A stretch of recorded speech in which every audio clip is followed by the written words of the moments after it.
안녕하세요. 저는 한국 문화와 역사에 대해서 글을 쓰고 기획하는 오주환이라고 합니다. 현재는 유니스 INC라는 컨텐츠 회사에서 여행 컨텐츠 기획 제작을 담당하고 있고요. 저희가 만드는 컨텐츠는 한국관광공사를 비롯한 그 여러 공기관에 여행 기사로 납품이 되고 있습니다. 자국민들에게 여행을 권장하기 위해서 컨텐츠를 제작하고 있는데, 아이템은 사실 한국 문화에서 자연, 최신 트렌드까지 다양하게 소개를 하고 있고, 트렌드를 따라서 여행을 하는 경향들이 많이 있어서 요즘에는 사실 우리가 가지고 있는 역사나 문화자산보다는 사람들이 직관적으로 느끼고 좋아할 수 있는 이런 여행 콘텐츠들을 많이 생산하고 있습니다. 예술이 일반 대중들에게는 굉장히 어려운 숙제로 다가오는데, 사실은 범위가 너무 넓어서 또 어떤 것들이 여행과 연관이 있을까 생각을 해보면 첫 번째로 떠올릴 수 있는 게 사실 K-팝, K-무비, 그 다음에 K-푸드, 이런 우리가 가지고 있는 대중적인 자산과 연관돼서 워낙 이제 BTS나 여러 K-팝 스타들이 영향력을 갖다 보니까 그들을 쫓아서 오는, 그러니까 젊은 여행자들이겠죠. 그런 부류가 있고, 전통 문화에 관심을 가지고 있는 이런 분들도 꽤 계신데, 주로 이제 서구권에 약간 연세가 있는 분들이 이제 한국의 전통 문화에 대해서 이제 관심을 갖고 찾아오시는 경향들이 있어요. 보통 사람들이 여행 또는 관광을 할 때 휴식을 취하기 위해서 가기도 하지만, 반대로 낯선 것에 대한 호기심을 찾아서 가는 경우들도 굉장히 많이 있거든요.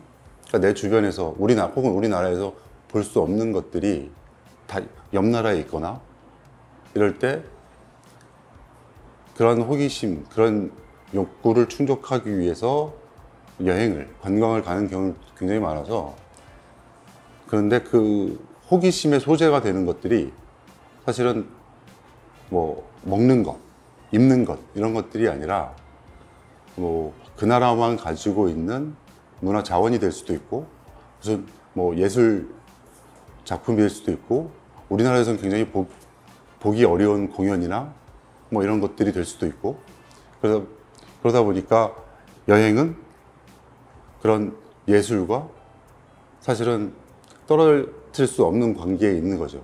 앞으로도 순수 예술 쪽으로 어떻게 발전이 될지 모르지만, 세계적으로 유명한 아티스트들이 하나둘씩 생겨나면서 이제 소위 말하면 그들의 고향, 발자취, 이런 것들을 찾아서 여행하는 것처럼, 우리도 조수미 같은 세계적인 아티스트들이 생겨나면 그런 것들이 하나의 여행 코스화 될 수 있다고 생각을 하고요.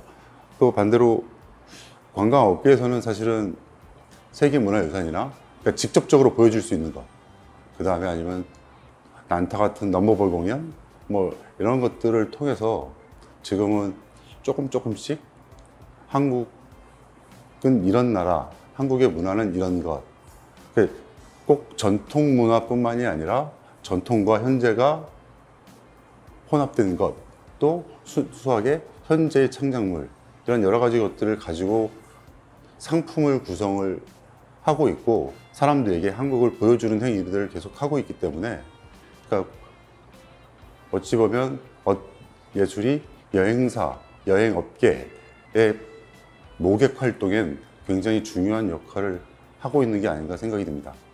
K-무비, K-팝 때문에 오시는 분들이 사실은 없지 않다라고 말씀드릴 수는 있는데, 쉽게 말하면 기생충이 영화제에서 상을 받았고 난 다음에 이제 기생충 코스라고 해서 이제 상품이 만들어지고, 그것들을 이제 방문하는 외국 관광객들이 있었고, 또 반대로 BTS 뮤직비디오에 등장하는 장소를 찾아서 가는 젊은 친구들도 있었는데, 문제는 이게 지속적이지 않고 한시적이다 하는 단점을 좀 극복해야 될 것 같아요. 반지와 제왕이라는 영화를 찍기 위해서 만든 그 뉴질랜드의 세트는 관리도 잘 되어 있고 관광지로 지속적으로 사람들이 찾고 있는데, 우리나라의 경우에는 그것들이 지속적으로 유지되지 않고 대부분 한시적으로 반짝했다 끝나는 경우들이 많아서 기생충이나 이런 세계적인 작품들을 계속해서 만들어내야 되는 이제 숙제가 생기는 거죠.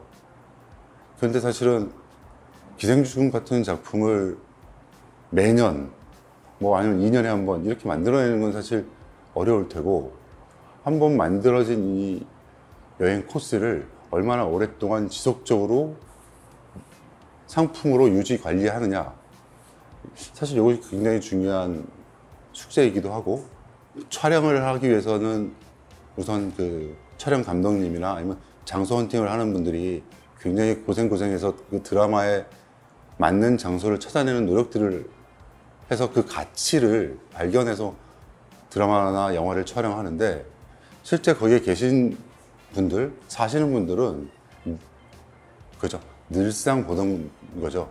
늘상 내 옆에 있던 것들이고, 그러다 보니까 상대적으로 이것들이 얼마나 예쁜지, 얼마나 값어치가 있는지 이런 것들에 대해서 잘 모르시는 경향들이 많고, 대부분 그런 곳들이 좀 조용한 동네인데 드라마나 영화를 통해서 사람들이 막 몰려오면 일단 시끄럽고,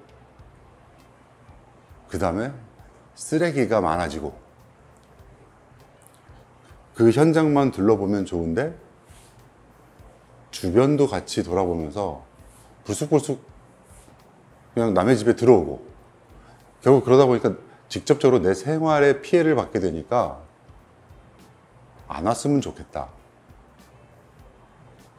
그럼 거기 그 다음은 뭐겠어요? 그냥 관리를 하지 않아야 되고 아니면 막아야 되고, 그렇게 되면 이제 드라마나 영화에서 한참 인기가 있어서 사람들은 관심이 높았는데 가보니까 실망하게 되고, 금방 그 관광지로서 가지고 있는 매력들이 사라지니까 관광지로서의 역할을 더 이상 못하게 되는 거죠. 우리나라 학생들이 유럽을 가면 반드시 가는 박물관이 몇 군데 있죠. 대형 박물관, 프랑스 루브르 박물관, 뭐 페테스부르크의 에르미타주, 뭐 이런 데들 반드시 가는데, 가는 이유는 볼거리가 많기 때문인 거죠. 그 볼거리가 많다라는 이유는 내가 아는 것들이 있기 때문에 그것을 보고자 하는 욕심이 있는 거죠. 그러니까 대형 박물관에 전시되어져 있는 그 수많은 작품 중에 내가 관심 있고 내가 아는 건 몇 점밖에 없어요. 하지만 그걸 보기 위해서 긴 줄도 기다리고 순서도 몇십 분, 몇 시간을 기다려서 그거 하나 보는 것. 그러니까 왜냐하면 교과서에서 봐서 내가 알고 있기 때문에. 그러니까 내가 알지 못하는 것들은 그냥 다들 그냥 지나치게 되잖아요. 내가 배운 교과서, 내가 배운 교육 안에서 내가 기억하고 있는 작품들이 그 안에 있기 때문에 사실 찾아가는 것들인데, 반대로 서양 친구들이 배우는 교과서에 그러면 도대체 한국이라고 하는 나라의 예술 작품, 문화가 얼마만큼 소개가 되어질까 이렇게 보면 예술적 소양들이 사실 어려서부터 제대로 갖춰지지 않아서 상대적으로 서구, 특히 이제 동구권, 동유럽권 사람들에 비해서 그런 예술적 소양이 떨어지다 보니까 그런 문화가 아직 제대로 정착되지 않은 게 약간의 좀 흠이라면 흠일까? 하지만 지금부터 노력을 하면 그런 것들도, 우리도 이제 러시아의 국립극장에서 공연을 하는 여러 대표 공연들처럼 외국 사람들을 유치할 수 있는 그런 작품들을 만들어내지 않을까. 우리가 가지는 것에 독특한 차별화되는 이런 장점들을 제대로만 알려줘도 한국에 대한 인식이 달라지지 않을까. 그러니까 결국은 우리가 우리 것에 대한 공부를 지금보다는 더 많이 해서 우리나라를 찾아오는 적은 수의 관광객이라도 제대로 알려주면 그들을 통해서 한국의 매력들이 조금씩 퍼지지 않을까. 결국 숙제는 우리가 우리 것에 대한 공부를 좀 더 해야 되지 않을까 생각이 됩니다.